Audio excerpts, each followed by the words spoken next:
There's no holding back. There's no blockage. There's no room for distraction in this house.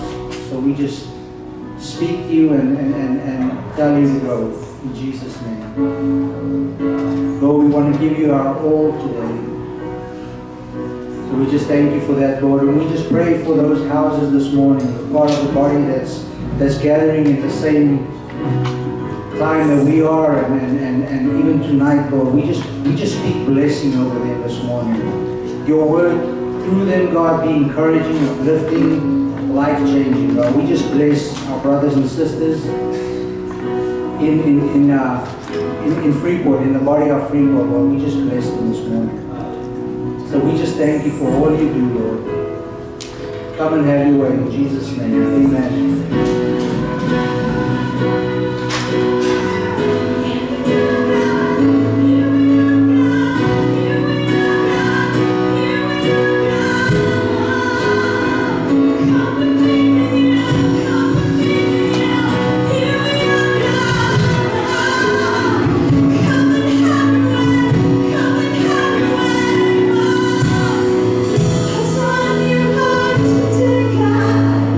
What's on your heart?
Yeah.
Bless.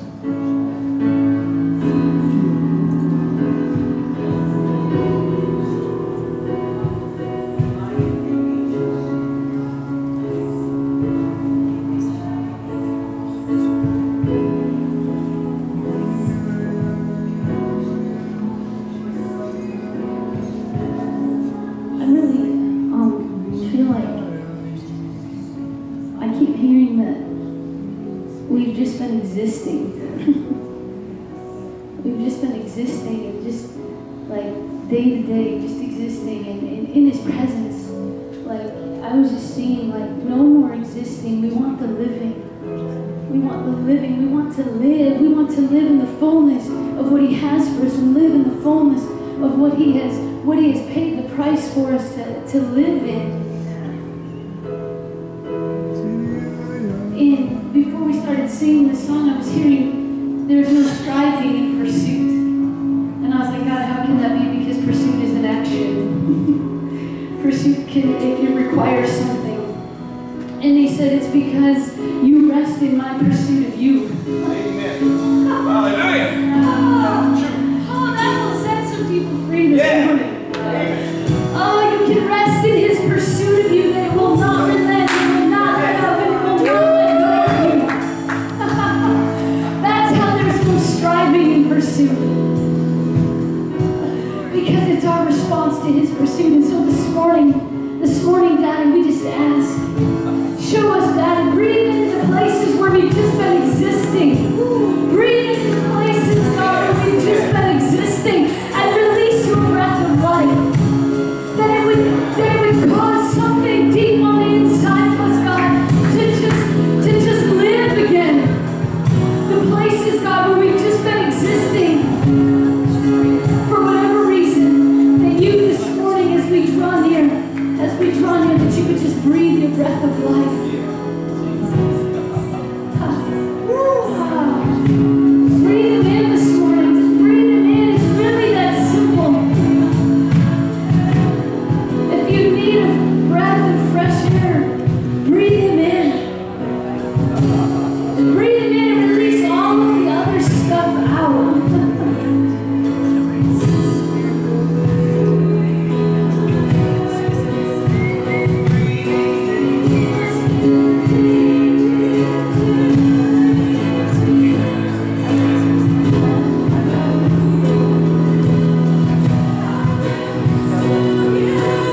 just thank you this morning, Lord. We thank you for your pursuit after us.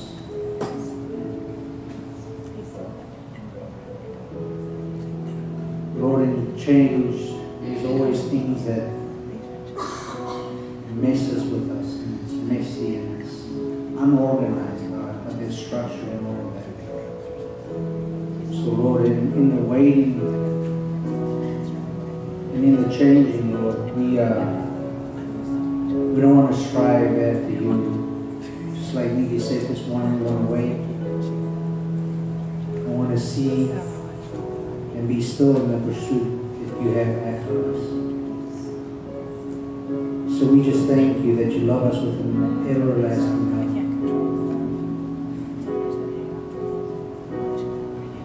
We just thank you, God, this morning. We thank you that we can breathe you in and breathe out strife and everything that holds us back.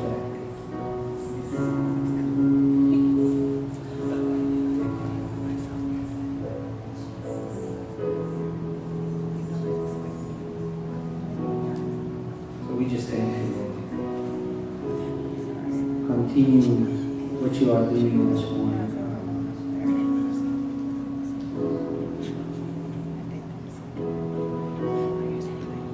New perspective, God, of who you are. I ask that you would give us a greater level of perspective, a new perspective, a new way of seeing you for who you are, God.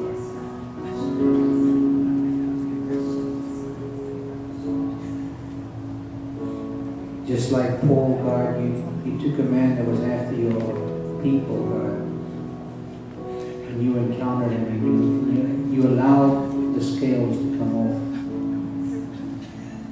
So this morning, a new perspective, a new way of seeing you. In Jesus' name, amen.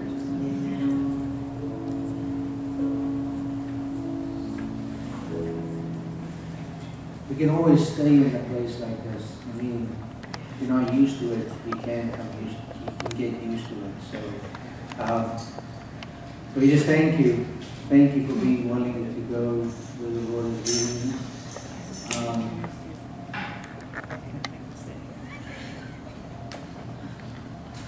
So we're going to take tithe and offering right now. I'm going to have the ushers come forward. I'm going to do a free will offering too this morning. If you want to make out a check, just make it out to the church, East State Christian Center. But we want to take a love offering this morning, a free will love offering this morning too. So,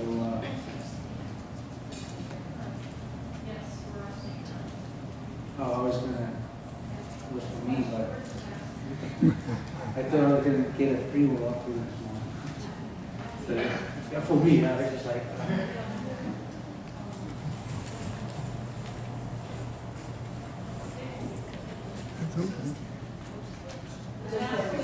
Receive.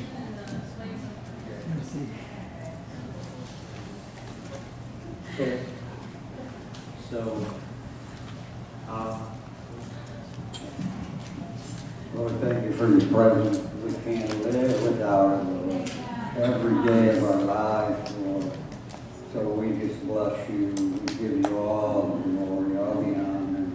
We bless this offering and use it for your kingdom, for what you want to do. In Jesus' name, amen.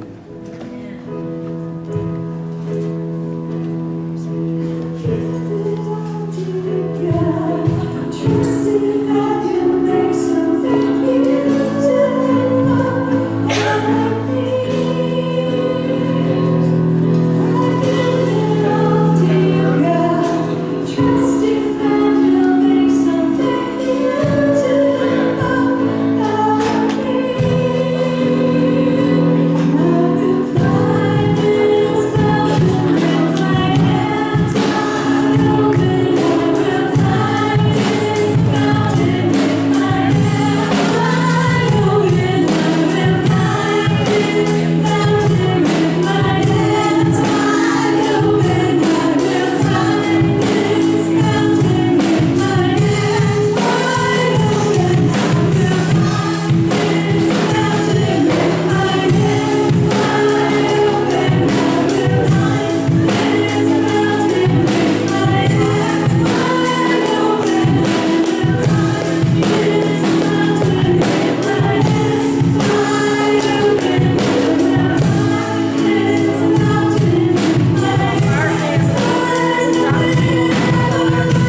announcements this morning. Next weekend we have a women's breakfast Saturday morning, Big Apple. You guys, ladies, want to go and see Esther. And then we've got 3 birthdays next week. On the 12th, which is Wednesday, we've got Sherry Smith's birthday. Happy birthday. On the 15th, which is Friday, Avery Webb's birthday. John and Mary also one. And then on Saturday, Sarah Daly's birthday. So we wish you guys a happy birthday. If you do have them on Facebook or got their phone numbers, text them on that day, make their day special. So that would be all the announcements that we have, other than the 29th, which 2 Saturdays from now, I think. It's Fair Week, Friday, that's right. Fair Week, and we need ice cream scoopers. So those of you who are visiting this morning, join, help out. It'll be a lot of fun. So, yeah, that's on the 29th, Friday the 29th. We need ice cream scoopers. Like I said, for those of you who are visiting, you might as well help out, right? But have enough people there, so thank you. We have Jess. Jess is a family and a friend of the house. So, what are you guys doing? So, just share a word. I don't know.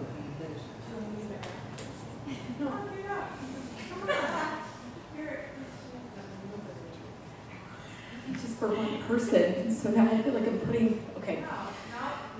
Hey, Jody. So, I can just say it from here. So, she's like, just walk back in. She's gonna pray this into you. When we started singing the first song, I first saw people, I didn't tell you all of this, first saw people putting their hands on people's hearts and praying for them and resuscitating them almost like you would with one of those shock machines, like when you just bring them back to life. And then God just directed my attention to you, and he said, she's mayor over the city, which gives her authority over the city, but I haven't put her in that place just for that, but also he's given you spiritual authority over the city to resuscitate the city.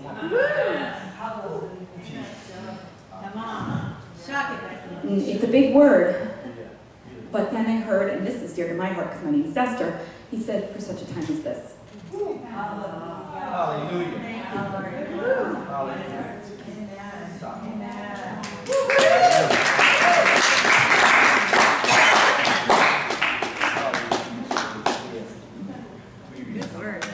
That was awesome, Esther. Way to have courage.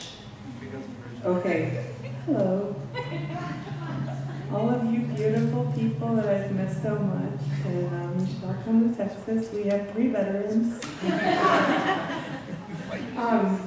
So I get the privilege of introducing the Dewbrews from Texas. No Before I do, I just want to thank Hetty and Nikki. They're beautiful friends of mine. Nikki, thank you for the invitation, because I love this house. I was telling Susan, like, I just get to be myself here. Nobody cares if I just do whatever, and it's really nice not to perform, you know what I mean? Okay.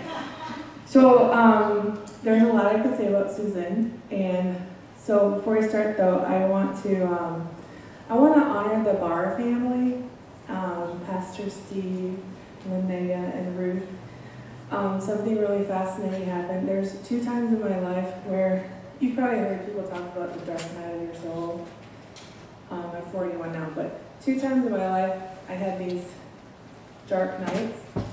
And it's interesting to me that we're here today because the Barr family in this house and the Dewbrew family in their house in Texas both took me in and okay. And just love me unconditional. And you guys have this, I think there's a special place in heaven for people like you, and it's here now, and we invited all the angels in the city to come. So I just, yeah, they came. So I met Susan Dewbrew, and she was on staff at Conversions Church in Fort Worth, where Scott and I have been.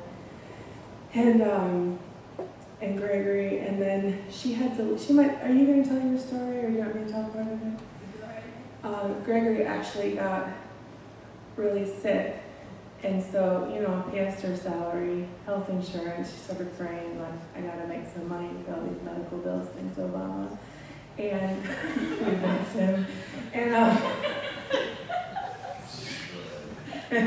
wasn't going to blame the thing. So the Lord gave her real estate, and what's really cool is she said to me when she came to me in my wheelchair 2 years ago during my dark night of the soul and said, I'm going to pay your way to school. I'm like, I don't want to be a realtor. I'm called to the ministry. She's like, yeah, I know. The ministry is real estate. You're bringing people out of poverty and teaching them to get the biggest investment of their life, and you minister to people. And I'm like, she goes, I know, it felt like a demotion to me too. I thought it ended up being a promotion. She is killing it. In Fort Worth, which is a city of 1 million people, her peers voted her top 10 realtors in the city because of her integrity and her honor. And that incredible man back there, who I love, Mr. Gregory Dewbrew, has been feeding the poor for years. The needy, we go there. His food distribution company. I love it because he calls himself a pastor and he's not waiting for someone to give him the title. Because he is. Anywho, so what I want to say about Susan is, she said something last night. Where's my dad? I love my dad. Isn't he amazing? Yes. My dad just doesn't, he's a person with no ego, he's just precious. And he's the reason I keep seeking the presence of the Lord. And Susan is that way. There's something interesting she said early on. Or last night. She said this thing last night was incredible in Dad's driveway. Thanks, Dad. I invited him over for just to meet my parents, and it turned into a conference in our driveway, which my dad thinks big, and I love him for that. She said, I would rather know the truth than be right. And when she has said that before, I'm like, that's her. There's no ego. You know what I'm talking about? Like, I'm right and you're wrong and I've got it. And sometimes in smaller communities or even the bigger church, it's like, I've got Jesus and you don't, and I feel sorry for you. They don't operate that way. It's refreshing. You guys are that way. And so, anywho, I'll move on because I'm about to introduce you. But what I love is, I remember when she was talking to me early on, I finished school, and we started talking about this book she wrote, and I was like, that's in that book? Equality for Women? That book with that weird cover and that weird name that I refused to pick up off. Turns out that painting in your foyer is on the cover of the book. And I've been like, what I love about Susan is she didn't get offended. Most people would be like, oh. She'd lean in and she goes, interesting, tell me what you mean by that. And I looked at her and I'm like, that was really rude, I shouldn't have even said that. And she's not, there's no ego, and that's her baby, this message she's been carrying and burning inside. And I told her, I said, it's just, how do men pick up that book and read it? There's a brine on it, it's lavender. And she goes, well, maybe you're here to help me rebrand it. And I was like, well, maybe. And there's it constantly over the last 2 years in business and everything. She's willing, when something's true, she just wants to know, and she'll drop it and run. And I just want to honor you in that. And I want to invite you up here. And I don't know if Gregory's coming with yet, but they've become family to us. They've adopted us, and you're all welcome to come visit Fort Worth. She has a house, I have a house, and you're all welcome. And you have the house, we have the food. They have the food. Oh yeah, you don't have a bedroom anymore, they're all offices. So Susan, I just bless you, and I bless your voice, and that you are the message. And like my dad told Jody, she's not waiting for a movement, you are the movement. I say that over you, you're not waiting for a movement, you are the movement. And Jesus the King is one with you. We bless this house. Thank you.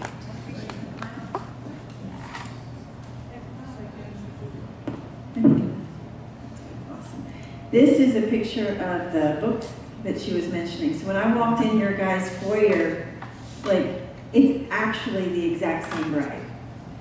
I had seen a picture of that mural hanging in a church, and I was so drawn to it. I was like, I want that for the cover of the book. And I reached out to the artist of that, James Nesbitt, but at the time, just to see if he'd be willing to sell the rights to the picture or whatever. And at the time, his wife was sick, and he was like, you know, connect with my daughter, and blah, blah, blah. Well, after several phone calls and several emails and many, many, many months, we just gave up. And so we just started searching the internet, different, like iStock Photo, and there's places where you can buy graphics to look for a similar bride, because I wanted that feel. And we found the exact same bride. I was just like, oh, that's not a coincidence that that we're here and that that's there, and there's a reason, there's a connection for that. And number one, who's the bride of Christ? Just the females in the house?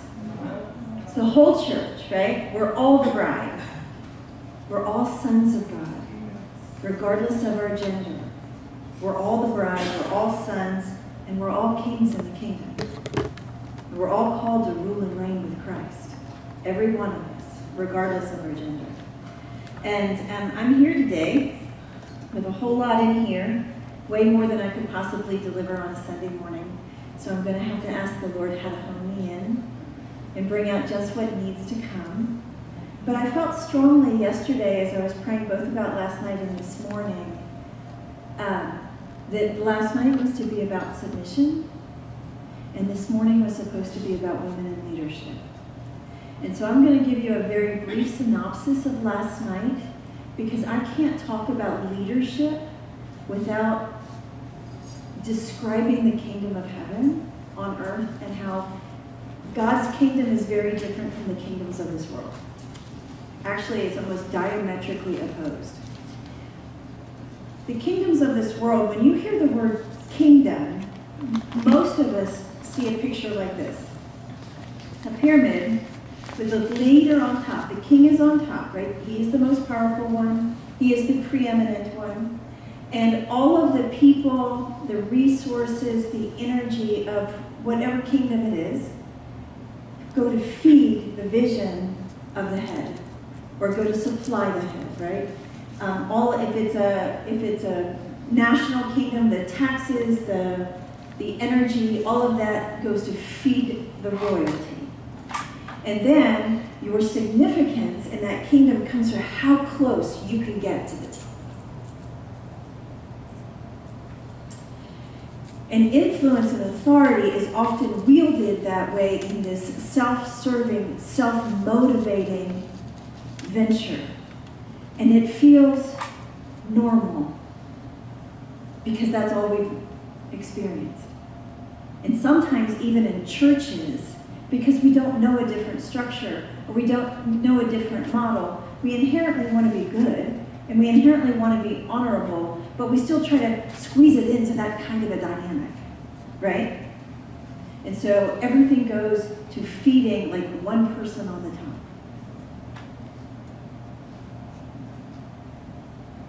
Now the question is, if Jesus is our king, and he is the King of Kings, did he come and demonstrate a kingdom with this kind of structure or with this kind of model? Actually, it was very different, wasn't it? Our king, the King of Kings, not only was he like king in the natural sense, which he was, but he was actually God in the flesh, right? He was God. And he came and he laid aside his divinity, and he came in the form of a man because he had given mankind dominion on the earth. We have dominion here. He gave them, he owns it all. He's completely sovereign. He created it. He could do it any way he wants to. But he chose to give dominion to man in Genesis 1. Let us make man in our image and in our likeness, and let them rule over the fish of the sea and the birds of the air and over everything, right? The whole point was that we were made in his likeness and in his image. And there he's saying, let us. He's drawing attention to the fact that the Godhead is plural. It's the only time you hear him describe himself like that is when he says, we're like them. Let us make man. And that word man is not male. It's Adam, which means human. Ish is male. Isha is female. It's let us make this human in our image. Plural, but one. We serve the Father, God, Son, and Holy Spirit, and they are one. They are distinctly different, and they are one. And when it says in Deuteronomy, behold, Israel, the Lord thy God is one God, the word there for one in Hebrew is echad. And it means like a collective unity, a plural or complex unity. So it's like the difference between one bunch of grapes versus one singular grape. Echad, Yakid. He is not one singular God. He is one plural God, but he is one. And he made us in that image. This is the image he made us in. And in his likeness, we are to be one together, right? But in the Godhead, do you see them with this kind of a structure? Now, we may try to read that into it with God, their Father, and he has to be over the Son, and then it's the Holy Spirit over Jesus, or is Jesus over the Holy Spirit? And do you see them vying for power and authority over one another? Do you see each one of them yielding their will to the other? Multiple times, right? Freely. Because if one forced their will on another, it wouldn't be love. And that's why in the garden, God placed that second tree, even though he didn't want us to eat from it. Why would he do that? Why would he put it there if he didn't want us to eat from it? Why didn't he build a fence around it? No.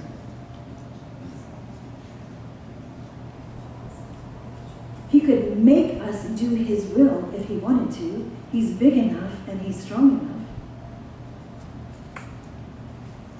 Love will never force its own way on another. If he made us do his will, it would not be love. We would not be family. We'd be servants. He's building a different kingdom. And so when Jesus came, he was demonstrating the kingdom of that realm, not the kingdom of the realm that mankind made with our own dominion. When we got dominion, in the fall, we started like wanting to take control over one another. That was the curse. That her desire would be for him, but he would rule over her. That word for desire there isn't like a passionate desire. It's the same word desire in chapter 4, where Cain is upset with Abel and he's getting ready to kill him. And God says, sin's desire is for you. Like if he doesn't control himself and he acts out, sin is trying to manipulate Cain into killing Abel because sin wants to control Cain. Sin's desire was for him. He wanted to manipulate and control Cain. And her desire was going to be for him, but he would rule over her. That's the curse. That was not God's original plan for mankind. His original plan for mankind was unity and oneness, like they have. And together, the two totally different beings were to fit together, and the places of our differences were the places where we were supposed to connect. Right? Our differences are to be celebrated because those are the places where we're supposed to connect. But if our power, or actually because of that level of unity, we have power like God has power, then what do you think the enemy wants to do? Separate us, get us to divide. Because it's in our unity that we are like God and that we have power. And love is the power source of heaven. And so when you're coming together in that kind of love, you're releasing the kingdom of heaven on earth. Right? So when Jesus came and he's demonstrating that kind of a kingdom, he does it in a different way. See, he's not building a pyramid scheme where all of the people, all the disciples, everybody needs to serve him. Right? Did he say, I came to be served? No, he said, I did not come to be served, I came to serve. It's a different kingdom. So if it doesn't look like this, it doesn't look like a pyramid, and my husband had a vision from the Lord once. We showed him a picture of a pyramid. He said, what's inside of a pyramid? Dead bones. It produces death, not life. So Jesus, when he came as our king, right? But he came to establish a temple, right? Where he himself is the chief cornerstone. He lays down his life for us and sets the foundation. And then in this structure of living stones, the foundation is what? What is the foundation? What comes first? Right, the cornerstone, and then the apostles and the prophets, right? It's laid on the foundation of the apostles and the prophets, meaning the leaders laid a foundation to lift others up. It's a totally different kingdom. It's a totally different kingdom. And when you understand that, then when we start talking about the kingdom and positions and structures and authority, because of the old filter, you're going to have to keep going Etch-a-Sketch. Because you're going to keep trying to force it into this kind of a structure. Right? It's true. Like you start hearing the first apostles and then prophets, right? And you start thinking first apostles and then prophets and then teachers and pastors and leaders and what, and then helps and then miracles. And like, well, wait a minute, that doesn't fit in that structure. So we set that verse aside and we go to the one that doesn't mention the one that helps and healings. Because you can't put healings in this structure, right? Because we're saying we want apostles and prophets and pastors and teachers to be offices that we esteem highly, and everyone comes and serves. And do you know why we settle for that? No. You know why we settle for that? 2 reasons. Number 1, you don't know who you are. You do not know how valuable you really are. And that your place in this living structure matters. You becoming all you were created to be matters. And the other reason is because it's a whole lot easier to make them do it. You sit back and just judge and criticize them.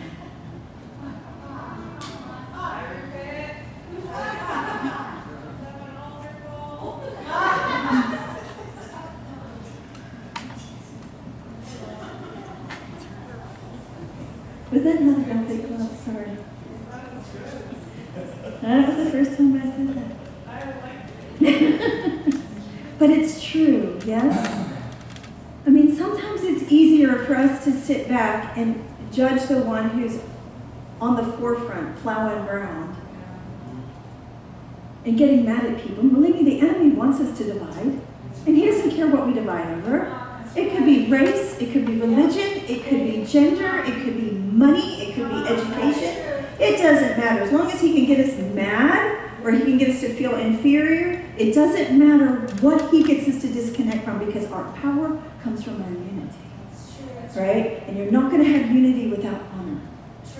Mutual, reciprocal honor. Meaning you don't just honor the ones that are leading, it works both ways. It doesn't just flow to the top. They may be out in the forefront leading and taking us somewhere, but it's not like the honor flows one way or the resources flow one way. It's mutual and reciprocal, and that's what we talked about last night with submission. Is it has to be voluntary.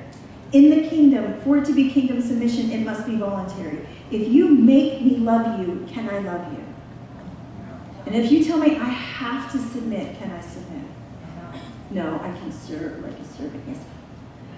But I can go through the same motions, like a servant who washes somebody's feet is doing it because they are a slave and they have to do what their master says.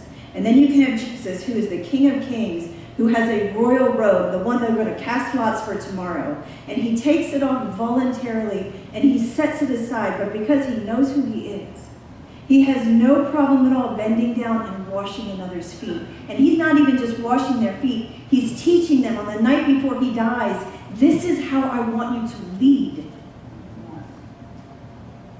But you can't do that unless you know you're a king. Because you're not going to release the kingdom, you're just going to go through the motions. And we did a whole message last night on submission. I can't get on to all that tonight. But Gary will have a recording of it later if you guys want it. So he's not building a pyramid scheme, he's building a living temple. And we are all a part of it. We are all part of the body, and God wired you and made you specifically and uniquely like you because you are necessary and because you're valuable. And it doesn't matter what that looks like. It just has to be you, right? Yeah.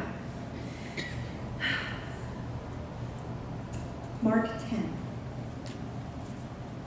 If you have your Bibles, you can open to Mark 10 or your phone app. We're going to look at just a couple verses in Mark 10.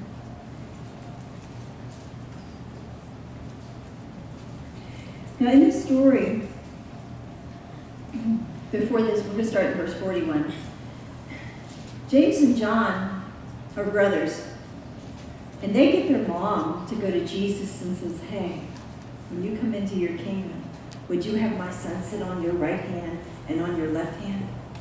When you take a position at the top, will you make my sons up there with you? Thinking from that worldly point of view, right? And hearing this, the other 10 disciples begin to feel indignant with James and John. Why do you think they're indignant with them? Ego? Jealousy? I love how Bill Johnson said it. They're probably mad that they didn't get their moms to ask Jesus to do that. And calling them to himself, Jesus said to them, you know that those who are recognized as rulers of the Gentiles lord it over them, and their great men exercise authority over them. But it is not this way among you. But whoever wishes to be great among you shall be your servant. And whoever wishes to be first among you shall be the slave of all. For the Son of Man did not come to be served, but to serve and to give his life a ransom for many. In the kingdom, when you want to be the greatest, or if you want to be significant, if you want to be valuable, you give yourself away. Love does not seek its own. Love does not just take unto itself, right? Love gives it away. This is how the structure of the kingdom works. And that's how it's diametrically opposed to the structures that are influenced by our adversary. And he's not our adversary just because he wants us to be less powerful. He wants to destroy us. He wants to limit us so we can't take dominion. Look at the church at large, worldwide. Look at the church at large in America. Look at the church in Freeport. How divided are we? Spiritual warfare happens in our mind, right? So when you have a thought that's fear-driven, when you have a thought that's critical and negative and judgmental, either towards yourself or towards somebody else, are those God's thoughts? And what you do with those thoughts, see, the enemy has no power on this earth except for through your agreement. He came to Adam and Eve because he had to get them to agree with him. He couldn't make them eat the apple. He couldn't make them do anything. And he still can't. He couldn't then, and you can imagine now he's actually been defeated at the cross. He has even less ability. And we have the Holy Spirit living on the inside of us. Look, the God of the universe lives inside your skin. And he's communicating all the time.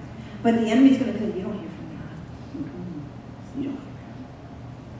Who are you to think you can matter? Who are you to think you can influence the city, to influence your family?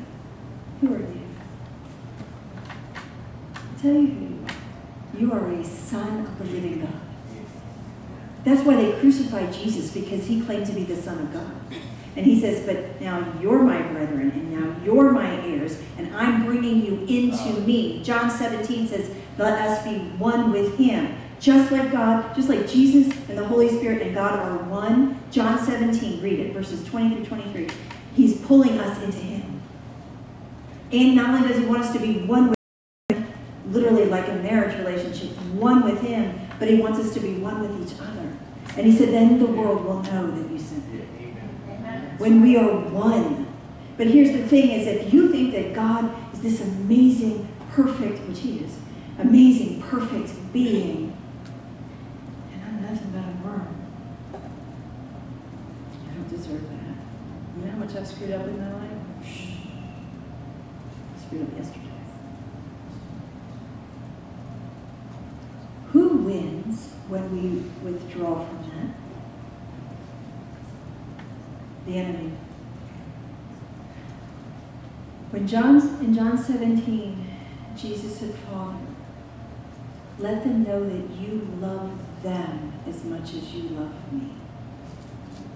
We're like, how could he love me as much as he loves Jesus? Jesus was perfect. His love is unconditional. He is perfect love. And he can love you perfectly. He sees you for everything that you were destined to be. He sees you for everything you were created to be. He's not looking at you, John. He took care of that at the cross, right? So we have to look at each other through the eyes of love. We have to look at each other through the eyes of honor. If you're looking at the other person and always seeing their faults, who are you making agreement with? Gary told a story last night about his son's homecoming, where they had this team and they were building a big homecoming float. And there was different grades on the same team. And Gary's son was a senior. Well, some juniors on the same team went and destroyed the float. And they got taken off the team, and they were good players. So now the team is handicapped going into the homecoming game because there was infighting amongst themselves. Jealousy or whatever, right? And then what was worse was as the game was coming down to the final minutes, the quarterback decides not to play the team call. He decides to step out and do it his own way, and they lose the game. Well, he thought he knew best. Sometimes it's not about whether we know best. Sometimes it's about the team. Sometimes it's what's best for all of us. And when we lay our life down and support other people, when we lay our life down to lift others up, are we not all going to go higher?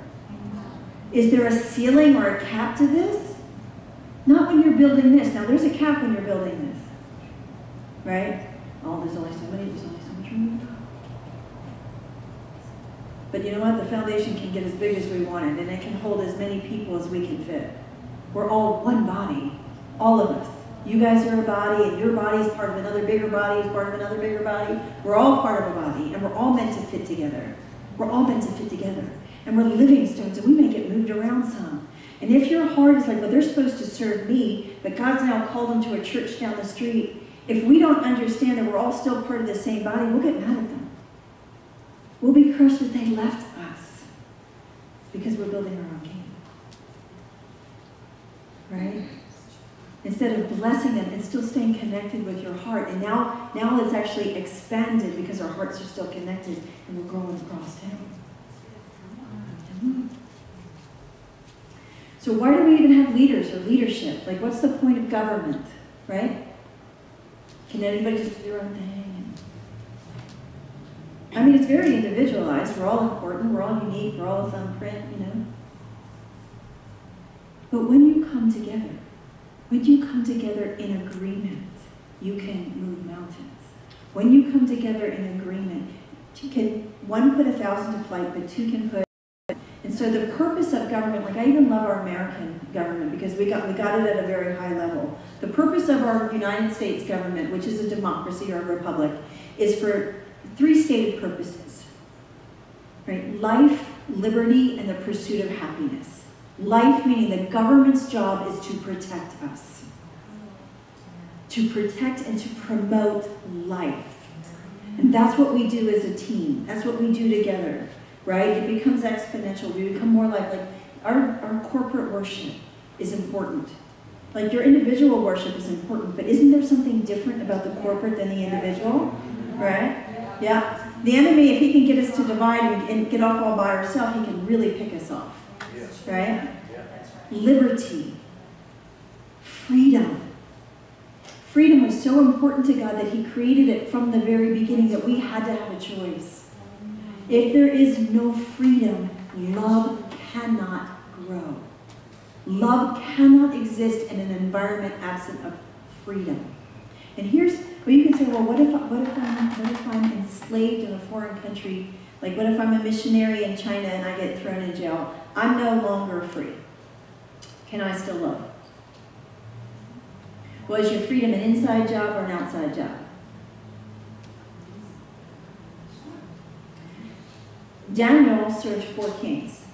3 of them he served well. The other one was a short time. He was the guy with the handwriting on the wall, and he lost his throne very quickly. But the other 3 kings, Daniel served for a long time.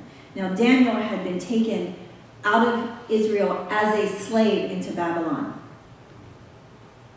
All 3 kings he served as a slave.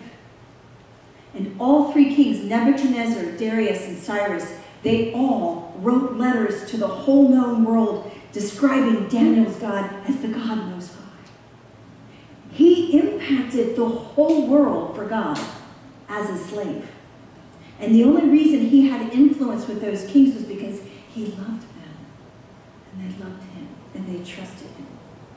Because he honestly loved them. And he submitted to them. And he served them voluntarily. His freedom was in here. Now, Daniel 1, it's interesting, it says that he was raised, and he was of the noble family. He was of a royal family out of Israel. So when he came in, he already had a picture of, I know who I am. Right? Joseph was Daddy's favorite. Coat of many colors, was esteemed. He had 2 dreams, that he would be a leader, and that he would be a ruler. And he gets sold into slavery. And in slavery, he's lost his freedom, but he rises to the top of Potiphar's house. How do you rise to the top as a slave? You think you do it by being mad and bitter, and I'm the victim, and everybody owes me, and I'm your ah. Or do you know who you are? And you serve well, and you love well, and you rise to the top. Potiphar was devastated when his wife accused him of rape, that he had to send him to prison. So what happens in prison? Does he want to go home? Yeah, when the cupbearer and the baker come to him to interpret their dreams, he's like, remember me when you get out of here. Like, he wants to leave. And you would think at this point, I've always said, I think this was Joseph's defining moment. Because in that moment, when they come and say, interpret our dreams, if I were Joseph, I probably would have been, dreams? Look where dreams got me. Dreams don't come true. And dreams will get you in trouble. It's best not to dream. I probably would have let the spirit of disappointment, of words not coming true, dictate my defining moment. We don't know which one's our defining moment. And it was still 2 years after that, 2 years before Pharaoh had a dream. And they were like, oh yeah, there's this guy in prison. He can interpret your dreams. Now Joseph became the number 2 in command of the most powerful nation on the planet. And he saved Israel, and he was still a slave. He still couldn't go home. But he was a king on the inside. Do you know who you are? See, when you know who you are, that you are royalty.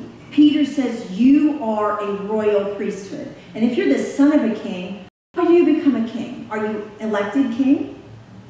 Or are you born king? Born. Who's your daddy? You are royalty, right? You are. That's who you are. But if you don't believe it, or that the enemy can convince you that you're not, you'll never step onto a place of authority on the earth. You have to, like the original sin was they didn't believe what God said about them. That you're in my image and in my likeness. And Satan comes and says, if you want to be like God, eat this. They were already like God.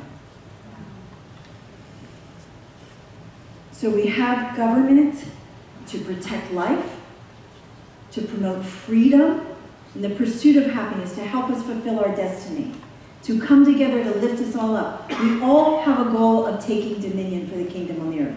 That's our job. And that's the kingdom of goodness, the kingdom of liberty, the kingdom of love, the kingdom that lifts everybody up out of poverty, out of sickness, out of disease, out of despair. And we can do this by laying our life down, by fulfilling exactly who he wants us to be. Without saying, well, that's not as good as somebody else's calling. What difference does it make? When David went to war, the guy that handled the bags got the same reward as the guys that were out in the battlefield.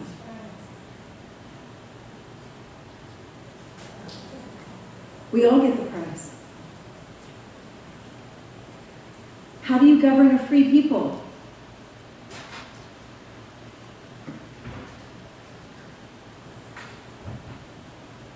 You make them do your will? Release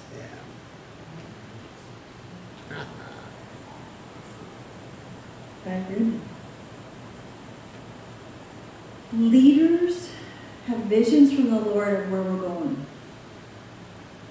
And they have a way of communicating and finding people who are going the same way. Like, hey, you're an eye too? Like, oh, let's all be an eye together. Let's be the most amazing eye we can be. Oh, you're a foot. We're all, like, the different churches have different roles and have different functions. And we overlap and we flow. And it's not a nice, neat little structure. Sometimes people may flow into your sphere for a little while, and you're there to just sow into them, and then they move on. That's okay, because the Lord's bringing a whole host of people who are coming with resources on the backside of that, right? Because are those people your resource? Not. But without oneness, we can't do that. And so that gets us into the topic of headship. Headship is a biblical concept. Our 21st century idea of headship is skewed, though. Because in 21st century America, if I say they are the head of a corporation or they are head of state, we have this picture, right? That's what it means. Number one. That's what we think of when we think of head. That's not what the word means, in the biblical word head. First time head is ever used in the Bible is in the Genesis account, in the creation of Eden. And it said, a river flowed out of Eden and became 4 heads. Like, it's the source of something, right? That's the beginning of headship. And then in the New Testament, in the Greek, it's the word kephale, and it also means the source of something. But the main point of it is every time that the word headship is used, it's used in the context of unity. It's always used in the context of the head and the body coming together and being mutually dependent. Like, can the head live without the body? Can the body live without the head? No. Even in Greek literature at this time, the whole point of it was there's 2 parts coming together that are mutually dependent. That's the point of headship. And just like submission was a voluntary knowing who you are, knowing you have the right to say no, knowing you have freedom and you have choice and you have power and you have identity and you choose as an act of your will to come under to lift someone up, that's submission, right? To come under to lift someone up. How does Jesus talk about headship in the Bible? What is the husband supposed to do? Lay his life down to lift another up. It's the same picture, right? With Jesus being the head of the church, does that mean he's dictating and controlling and getting his will? Getting his way? He doesn't lead like that? He doesn't lead like that. Never did when he walked on the earth, and he doesn't now either. He doesn't want to lead a bunch of slaves. He wants to lead a bunch of kings. See, when he took the slaves out of Egypt and into the wilderness, over 1.5 million to 2 million people all were promised that they could go into the promised land. How many made it? 2. 2 people that God promised, you can take the promised land, you can go in. Why didn't they make it? They still saw themselves as slaves. They're still looking for somebody to tell them what to do. They didn't believe God could really do that. They didn't believe they were big enough. They didn't believe that they could do anything. They just wanted checks to come in the mail and for God to miraculously provide all their needs because he's God. Will he do that for you? For a season. But he wants you to grow up. If you did that for your kids, you do that when they're 8. Do you do it when they're 28? He wants us to be mature sons, taking the kingdom with him. He's not going to do it for us, but he'll do it with us. Partner, because we're one with him. And he's a good daddy, and he's a good husband. I want you to go to 1 Corinthians 11. How much time do I have? No, Nikki. And Nick. Are you all good? If you need to stand up and stretch or something, that's fine. I want to make sure I just cover a few things that is important for you to see when it comes, because there's been a lot of misteaching in the church when it comes to women. And you know, the men who taught this and the women who taught this did not mean that. They were just repeating what they learned, right? And so when you have a filter that women have to be silent in the church or whatever, and that's your filter, you read the scriptures and that's what you see.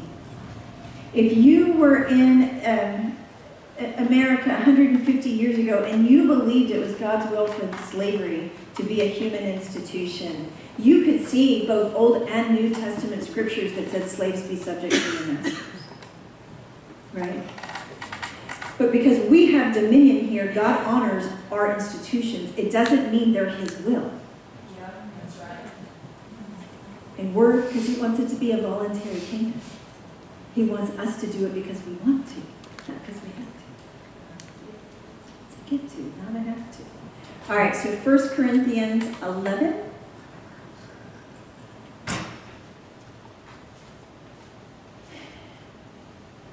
Corinth had a bunch of contentions going on. And in chapter 7, verse 1, Paul says, now about the things you wrote to me. Paul is answering their letter. And he's getting ready to quote some of what they're saying, and then he himself is going to refute it. And that's why he's getting ready to sound schizophrenic. Because he's going to say one thing and then contradict himself. And say something, but he's quoting what they're saying, and then he's going to tell them his opinion. Okay? All right. So verse 4. Every man who has something on his head. Oh, wait. Let me go to verse 3, just very briefly. If there was this pyramid structure and that, like, Christ is the head of every man, and man is the head of every woman, and God is the head of Christ, it's out of order. Like, if this is a pyramid structure, then Christ being head, God being head of Christ should be first, and Christ being head of man, but that's not the order, right? And I don't know if that was originally part of the Corinthians thing or Paul's rebuttal, but regardless, it's not a structured pyramid thing. Every man who has something on his head while praying or prophesying disgraces his head. I bet you Jesus used a prayer shawl. I know Paul did. Do you believe that if a man prays with a head covering that he disgraces his head? Now this is the preacher of the, you're free from the law now. Is he getting ready to make some new ones? And every woman who has her head uncovered while praying or prophesying disgraces her head, so she better have a covering on her head when she prays. For she's one and the same woman whose head is shaved. For if a woman does not cover her head, let her also have her hair cut all the way off. For it is disgraceful for a woman to have her hair cut off or her head shaved. Let her cover her head. For a man ought not have his head covered, for he is the image of God. I think we read in Genesis that they both were. But the woman is the glory of man.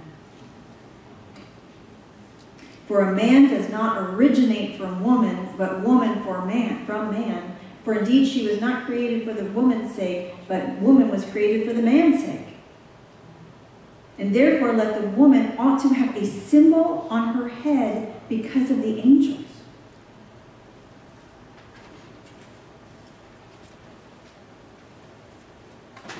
And so what happens in American churches today is we'll take something like that and we don't understand it contextually. And so we'll say, well, you know, maybe it was just this cultural thing at the time, and women had to cover their heads back then, but you don't have to cover it now. Or we're going to take some other verses that apply to now, but they don't apply to then. And you start making this really weird thing, like who decides what's for then and what's for now, right? But what if the next verse actually says, however in the Lord, okay, so what's happening is, first of all, let's answer some of their questions. No, that's fine. Okay. However, in the Lord, neither is woman independent of man, nor is man independent of woman. So Paul's getting ready to address them and answer this. The part of their argument about this is that the woman was created for the man. He came first, and therefore he's preeminent. She came to serve him. And Paul's like, okay, not only is that a bunch of crap, but now you come from her, right? She may have come from you to begin with, but now you come from her. But all things come from God. So you can't claim that as like the order of creation gives you a divine right to rule over women. But here's the thing is if you even process, like some of these things, if you just step back and process for a minute, if they're arguing that the order of creation gives man a divine right to rule over women, like that's part of God's design, then why would God have gone in the order of creation? He created inanimate things first, like dirt, rocks, water, sun, moon, stars. And eventually he gets to like simple life forms like plants, and then animals, and then humans, and then finally the female. Like what would that order of creation mean? It doesn't mean she's more than either. But you can't use the order of creation to say she's less than. You just can't. Hello. But you know, when there's an error, it doesn't work. Whereas the woman originates from the man, so also the man has his birth through the woman, and all things originate from God. And it says, judge among yourselves. And then it's getting ready to ask a couple of questions. And in the Greek, there's not actually interrogatory words. So these may actually not have originally been questions, but we're going to answer them as if they were. Is it proper for a woman to pray to God with her head uncovered? Does not even nature itself teach you that if a man has long hair, it's a dishonor to him? But if a woman has long hair, it's to her glory, for her hair is given to her for a covering. This is the only time in the Bible it talks about a woman having to have a covering. But how many of us feel like, ladies, how many of us feel like we have to have a covering? I mean, I wasn't even born and raised in church, but the minute I got in there, it was one of the things I was taught. And some people in authority, now they even start like, you have to have a covering. This is the only time it says that. The only time. And let me ask you a question. Is it dishonorable? It says, doesn't nature itself teach you that for a man to have long hair, it's a disgrace, a dishonor to him?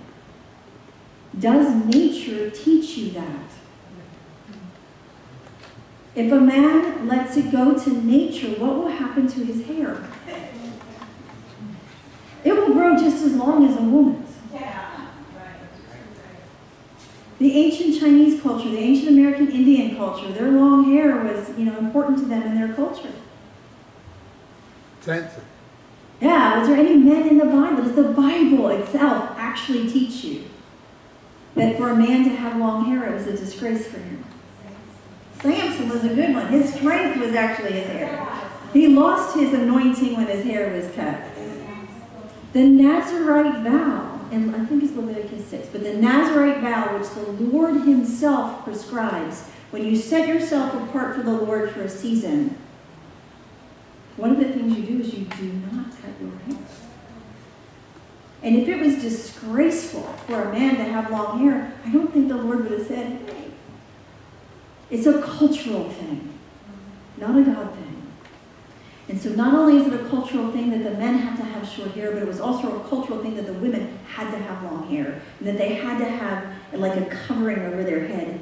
And it says, because they need to have a symbol of authority on their head because of the angels. Yeah? See that in the law anywhere? In history anywhere? Like, who's our covering? We're covered by the blood. And that's the only covering we need. We don't have to have a symbol of authority on our heads.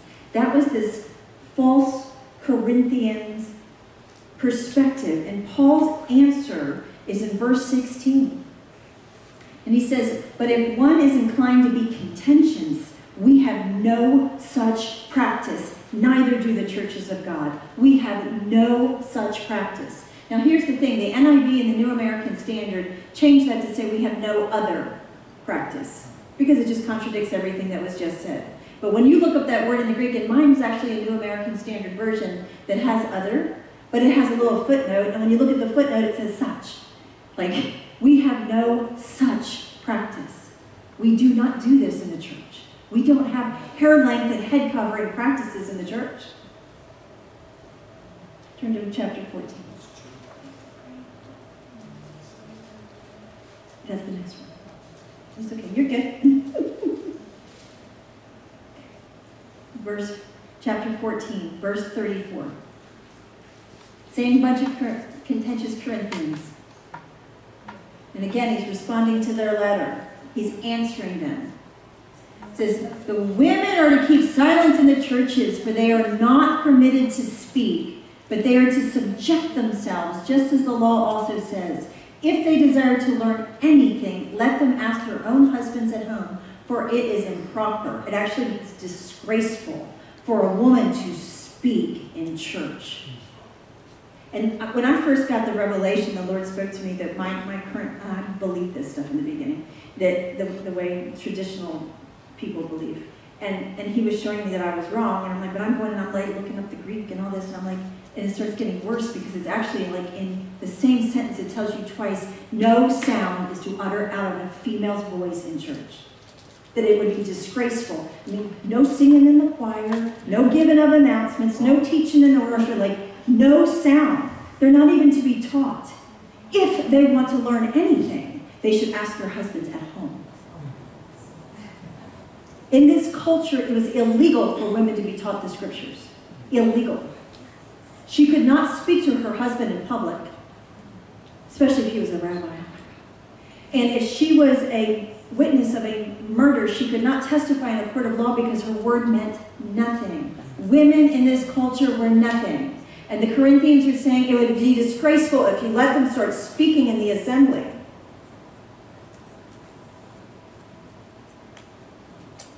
And we'll just say, well, women shouldn't be leaders. We'll take a verse like that, right?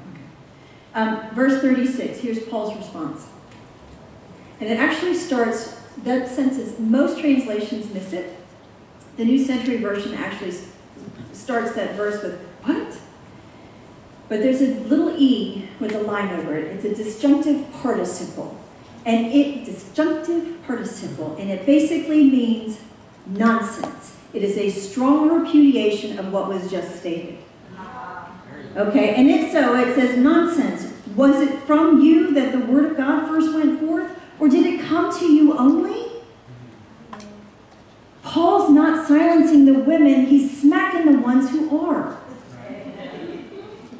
But if we don't understand this, because look, when it comes to women in leadership, Paul was a champion of women, and yet we have made him out to be a chauvinist, right?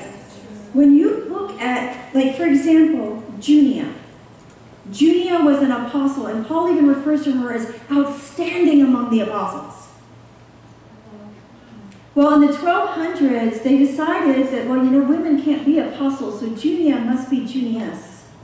And they changed her name. Now, most translations still keep Junius, or Junia, but several say Junius, because they couldn't understand how a female name could be an apostle because women can't be apostles. You see, when you have a filter, you apply it to the scriptures and you will begin to translate them through your filter. You see what you expect to see. We do it all the time. You know, if you believe something, if you believe polygamy is God's okay with marriage, you know how many awesome people in the Bible were polygamous? How about like all of them in the Old Testament? All right? The man after God's own heart. The wisest man in the whole world got totally destroyed because he had 1,000 wives. He started worshiping her. Like, but you can say, but they had multiple wives. God was okay with that. God never once rebuked them for that. Never once. But is polygamy God's will for marriage? No. And we know that because of what Jesus said and the way he demonstrated it in the garden. So Junia in Romans 16:7 was an apostle. And just to prove the point, in Rome, and that Junia was a Roman name, and in Rome at that time, there was like over 250 inscriptions on cemetery stones and buildings and, you know, artifacts or whatever for the name Junia. but there's not one of Junia. It was not a male name in the time that Paul wrote. Junia was an apostle. She was. Phoebe is a deacon, a leader, and we're going to talk about that very quickly in a minute. And the only time, okay, so the word deacon itself, diakonos, is used like 20 times in the New Testament, 20 times. 19 out of the 20 times it's translated minister or deacon. The word itself means servant. It just means servant. So to translate it servant would be perfectly appropriate. It's just interesting that in the English, 19 of the times it's translated minister or deacon, because in English we have a different view of the word servant and the word deacon, or the word minister. We think of minister or deacon as higher up in that pyramid chain than a servant. The only time it's ever translated servant is when it comes to this woman Phoebe, because they had a different view. The translators, not Paul, the translators had a different view of Phoebe. And in Romans 16, 1 through 12, it's talking about this amazing woman Phoebe. And the thing that really gets most of the translators is that the verse says that she's a succorer or a helper of many. And it's the word deacon. But then it goes on and it says that she was a leader or a ruler of many, and they don't know what to do with her. So they changed the word. But Paul's even saying not only was she a leader, but she was a ruler and a leader of many. And then he says, including me.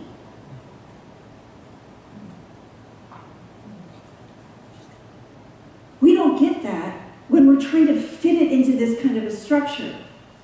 How could she lead Paul? Well, because it's not like this. Him being an amazing apostle and reigning 2/3 of the New Testament and all that doesn't put him in this pinnacle chain above anybody else. He may be going somewhere and taking others with him. And she helped him too. Hello. In the Old Testament, Deborah was a judge, and a judge wasn't just like a judge in a courtroom. She was the national, secular, and religious leader of the day. With God's permission and with his anointing.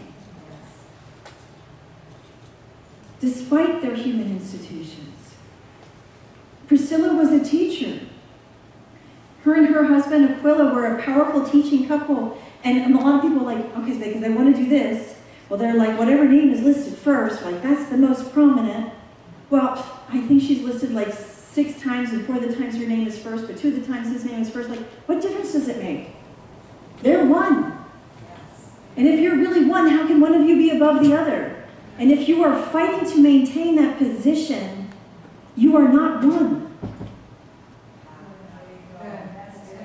And ladies, and if you're blaming him because he's the head and things aren't going your way, it's your fault too.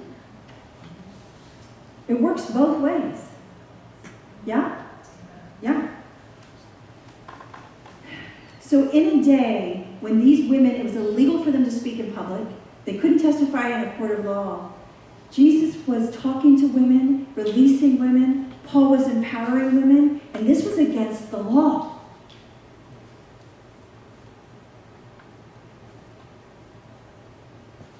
I don't think he had a problem with doing that. But what he did have a problem with was Jesus said in Revelation, I hate the Nicolaitans.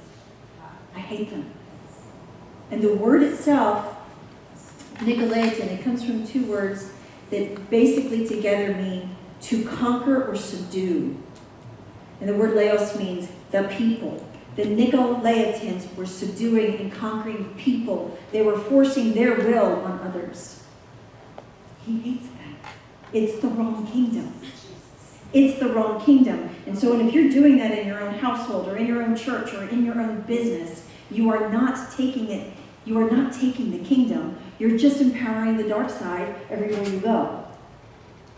How do we take dominion of the earth? How do we establish his kingdom on earth? Jesus said the kingdom of heaven is within you. The kingdom of God is within. Luke 17:21. Literally, the word there means within, like the inside of the cup versus the outside of the cup. And so when you're making agreement with his thoughts and when you're empowering and loving people, you are spreading the kingdom everywhere you go. and then somebody else is, and then we become exponential, right? And then God gives us those divine downloads for taking cities. When you're faithful over the little, he says, I'll make you a ruler of cities. It's about dominion. But you have to know your identity. And I know it's getting really late. In Timothy, a couple of points real quick and then I'll close. It's important to know and to take the enemy's lies and confront them head on. Because what breaks off a lie? Truth. It's the easy button, right? We may have been wrong. It's okay that we were wrong. We meant well. The people who taught us it meant well. We just forgive them and move on, right? If you harbor resentment or bitterness towards somebody who taught you something wrong or misused you or abused you, and you hold on to unforgiveness, you're still empowering the wrong kingdom, right? Jesus was able to maintain his power and his authority because he knew who he was, he was confident in his identity, and he forgave. Even as they were crucifying, they knew what they were doing. They just forgive them and know not what they do. They may not have understood the full ramifications, but they knew they were crucifying an innocent man. Forgive them. Forgive them. Walk in love. And if they're still controlling you or whatever, just like Joseph and Daniel, you can still choose to have freedom on the inside. Yes? It's not always about your external circumstances. It's about changing your world. And there's a difference. 1 Timothy 2:12. We won't turn to all of them just for the sake of time. But 1 Timothy 2:12 says, and permit not a woman to teach or have authority over a man.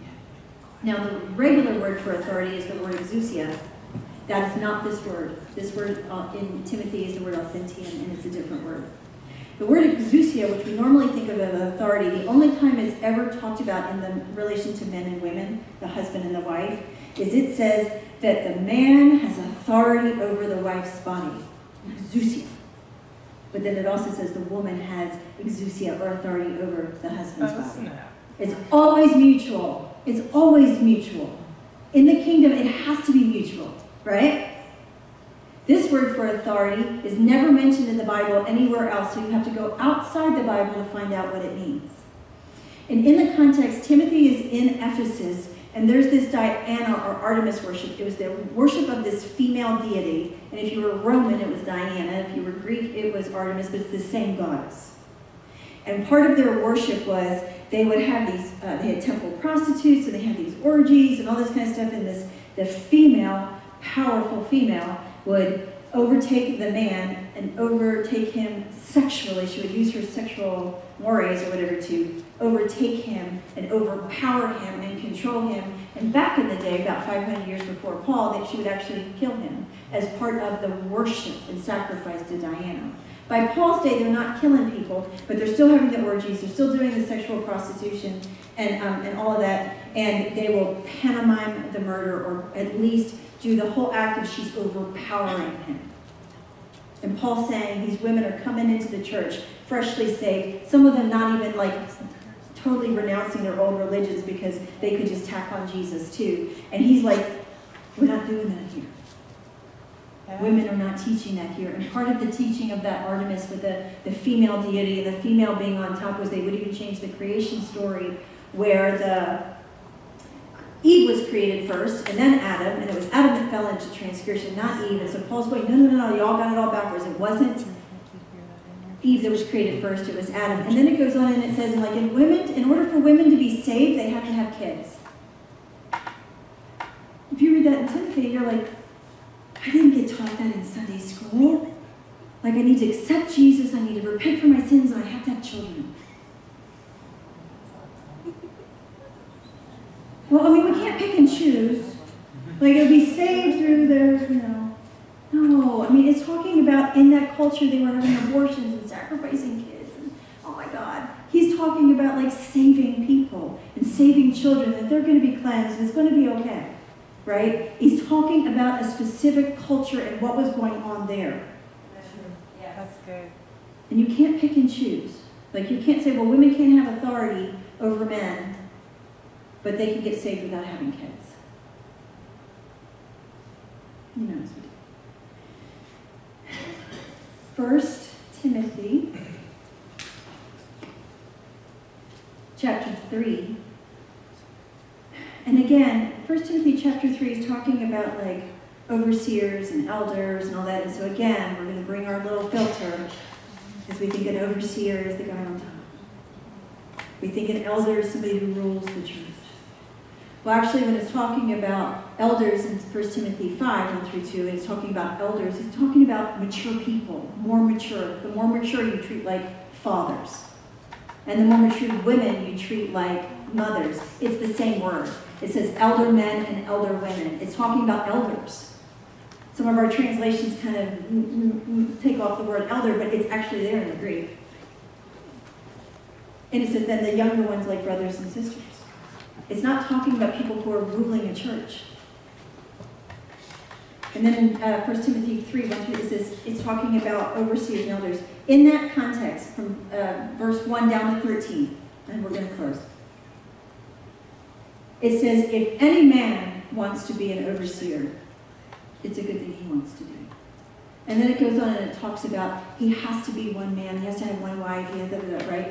When you look at that chapter, and you go through and you circle every masculine pronoun in there, and you look in the Greek, they're not there. There's over 10 masculine pronouns, and actually it even says, has to be one man, like has to be a man. That's not in the Greek. There's only one pronoun in that whole section, and it's at the very beginning, and it says, if anyone, not if any man.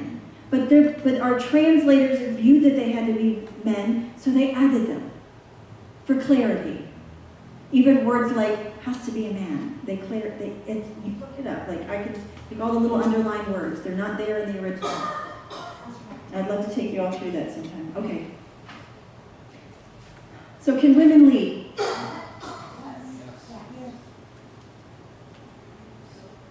They can. Do you have any doubts now? If you do, let's talk about it. Do you have any lingering doubts? That because of your gender, that you cannot lead? And if there's any lingering doubts, we need to get them out. Because you will not step in and become who God created you to be if you're constantly questioning who God created you to be. And if He created you to lead, you lead. But here's the thing is, you do not have the right to lord over anyone. Neither does a man. It's the same thing, right? Right. You two are to be one, right? You're to walk in unity. You're to lay your life down and lift others up. That's what you're called to do. So how do nobles lead? They lead from the heart. They lead toward righteousness. They lead toward, like, if you turn and you lift everyone in your body up and help them, like, the whole body's going up. Hello, right? And then we can take dominion of the earth together. And in Hebrew, my husband got this morning, in Hebrews 13:17, it says, obey your leaders and submit to them. Does that just kind of throw out everything we said about this being a different kingdom? When you look up the word obey there, it doesn't mean to obey like we think of in the English, especially when we put a hook to it.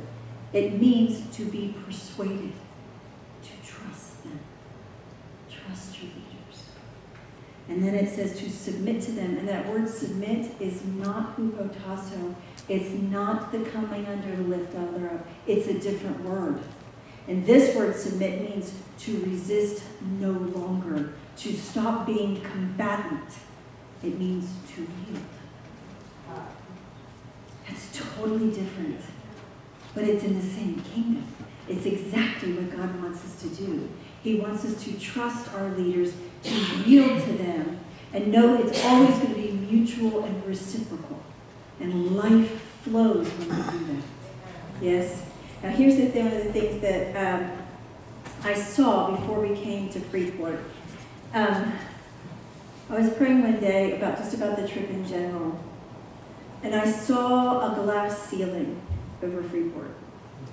And you know, there's often been the expression about the glass ceiling and limiting women on the earth. And I saw every one of you like with this spear by your side. And anytime you thought about it or you got a revelation of how that glass ceiling was built with just tiles of lives. And you just saw one of the lives and you took a spear and you knocked it out of the ceiling. Like, you guys are a gate to the city. Right?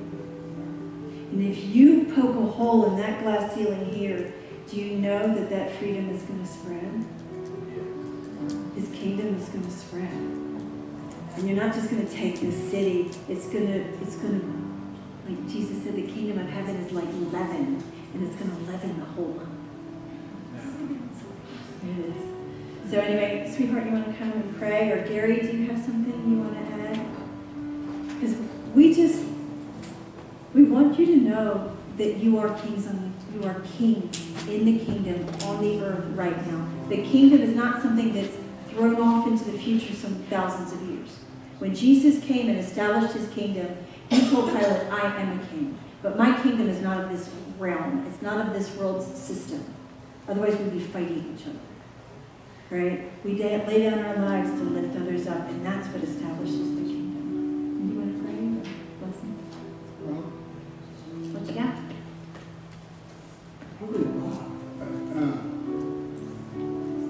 So a lot of us, this is a lot of meat, right? A lot to chew on. And some of it, you probably won't get the full revelation of it for a few days, maybe a week, and all of a sudden you go, oh. But this morning, we want to be able to pray with you. If you need prayer, if you feel you've been oppressed for too long, if you feel that it is time to take the onion off, peel a layer off, we're here to do that. We're here to help you, to love you, to lift you up, to encourage you to step forward. You know, because it's love. And this is something new for me. It's love covers a multitude of sins. We've all heard that, right? Huh? All of us have heard that? But do you know it's your love that covers a multitude of sins? It's not just God's love. They're okay. Don't worry about it. You know. But it's your love is what covers a multitude of sins. See, it's not, we get it all backwards all the time. We take it as just God's love. Well, God loves everybody. Well, yeah, he does. But you know something? He's in love with you. Does that sound a little better? He's in love with you. Not just loves you. There's a whole bunch of that I could talk about. But you know. But if you want prayer, we're here. Scott's here.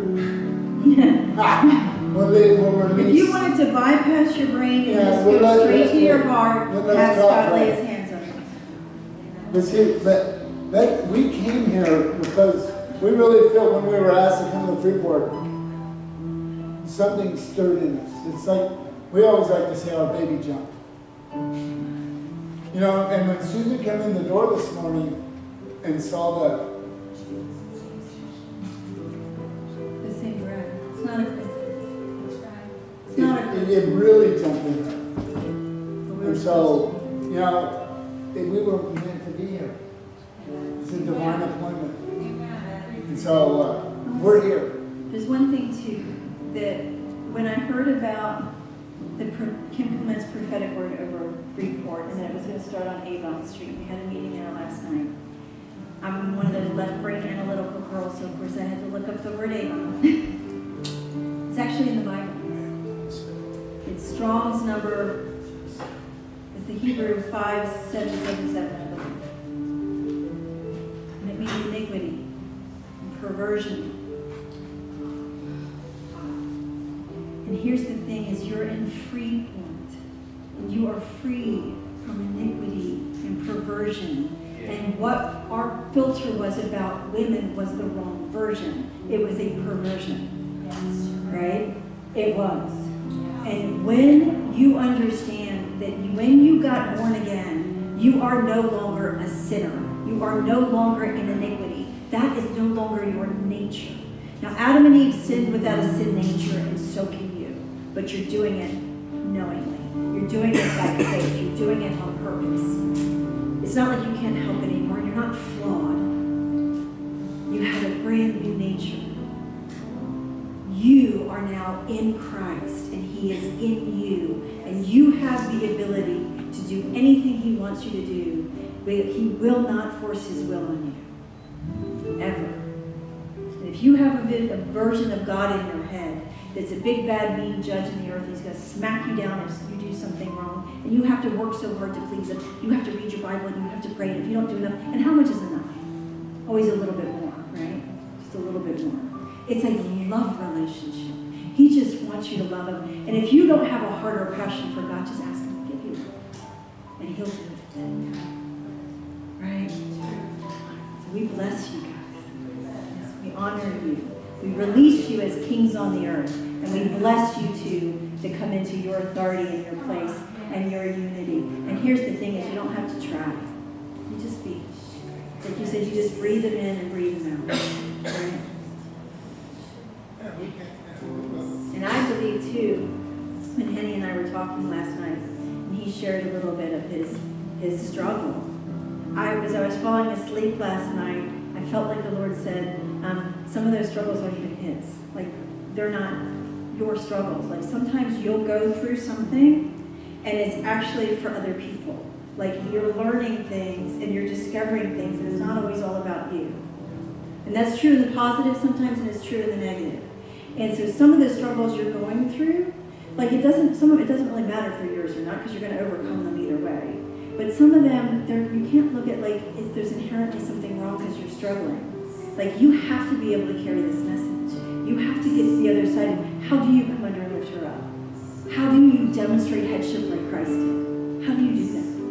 And you're going to learn that. And you're going to be able to share others, because if you guys are going to be knocking the ceiling, those lies off that glass ceiling, you have to be able to know what they are, how they look, what they feel like, and recognize them when you see them and go after them like they're there to limit you, because they are, right? They are there to disempower you. And look, if the bride is limited, if her power and her glory is veiled, and the two of you are one, how's that working out for you? Like a car, right? If half of a car is broken, how well does the car work? It's one car. You can't have half of it broken and think you're going to get anywhere. You two are one. You have to unveil her glory and let her shine, whatever that looks like. I'm the mouth, I'm the teacher, and it does not limit Him at all. He has to know who He is. He has to be strong enough in His masculinity and in His manhood to come alongside and lift me up. If He were to limit me and put me down, and I was always trying to like, no, I'm shining. Could you imagine how far we would go? He has different gifts. We fit together like a glove. And I have my own shine. He has his own shine. And together they're like moonshine. Right, that's right. And you guys are the lead, right? The lead team here. Yes. Right? You guys all agree that? Yes. God called them to be the lead team. Yes. So can we pray with you guys? Yes. Come on up here. Yes. Yep. And actually, church, would you mind coming and surrounding them? You know, I'm new to you guys, don't know you guys, but when Susan was talking about the cracked ceiling, what's a crack in your pulpit? You gotta go. No one will cracks in your pulpit. So guys, if you need a new pulpit. It's a new team, yeah. I'm just You telling two are you. one. You're one. You're one. Nobody's over the other. You're beside each other. Because it takes both of you to make them together. Whether you're the lead and he's the one encouraging you, Or back and forth. there's going to be times he'll be the lead. It doesn't matter. But I can tell you that I know that the Father spoke to me. He said there's a crack. I looked down. I just saw it. He said there's a crack. So we're here to tell you, get rid of the crack. Get a new one. If you don't have to have a pulpit. You can use it. Mike, it doesn't matter. But just get rid of the crack that's in the foundation of your faith. Okay? And it's probably a special pulpit. It's probably all those things. You don't have to throw it away. But Put it in the closet. your foundation in the body.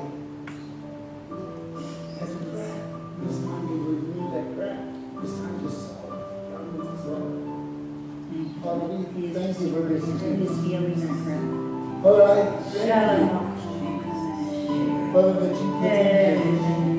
Father, I thank you that all these people put in here, and we bless you. We bless you. We bless you. We bless you. We bless you. Come on, people. We bless you. We bless you. We do. We bless you. Father, I thank you that they will pick up the mantle that was left here. Father, and they will walk with it and take it farther. And as that ceiling that was stopped, was broken, they're going to go higher. From the ceiling that was left, now that will be their platform. So, Father, I thank you for that. I thank you for this. Father, I thank you that, Father, we cancel all of the words that have been spoken against us. Father, we agree with you. Father, we agree with you that she is made in your image. That she's just like you. Father, I ask that you continue to give her the night dreams. Father, you've given her visions, things that she hadn't even spoken to nobody yet. Father, it's time that her visions come forth. Father, I thank you for that. I thank you for this strong man to stand beside her and to lift her up, and to pray for her, and to guide her. Father, and him to know his own identity. Father, to have his own shine. Father God, that he will walk. I thank you, Father. I thank you.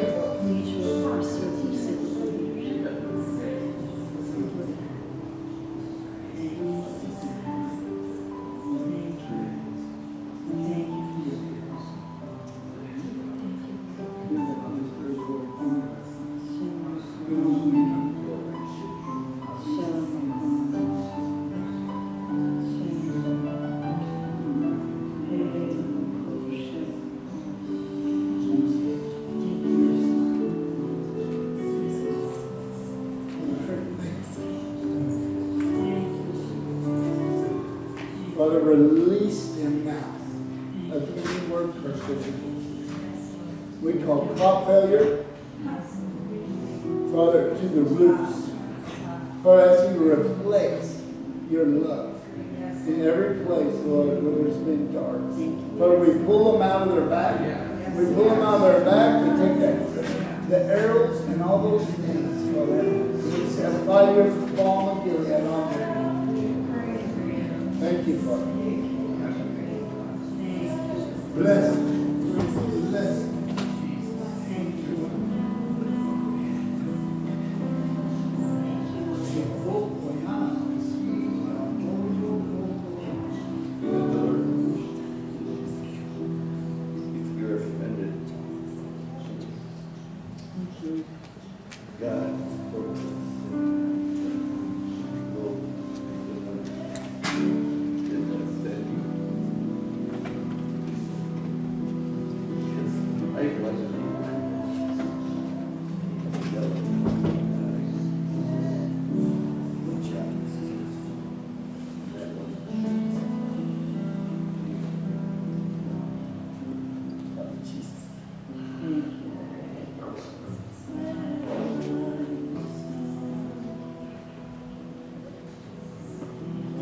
Yes. Thank you.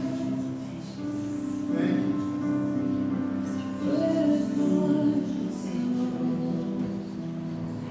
More, Lord.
sound of assembly. Sometimes it's war, but other times it's just come together. So we're called the assembly of all heaven to come to this place.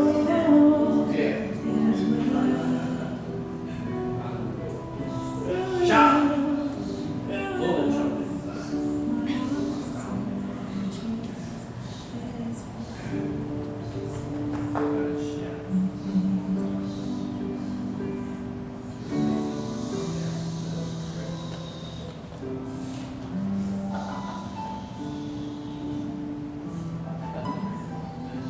Thank you, Lord. Do it all.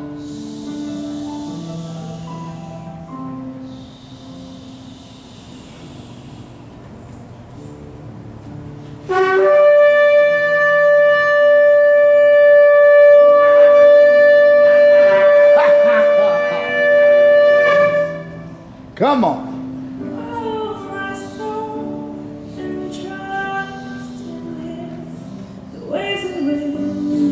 These apostles of my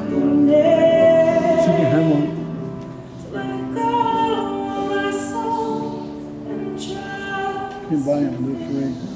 Thank you.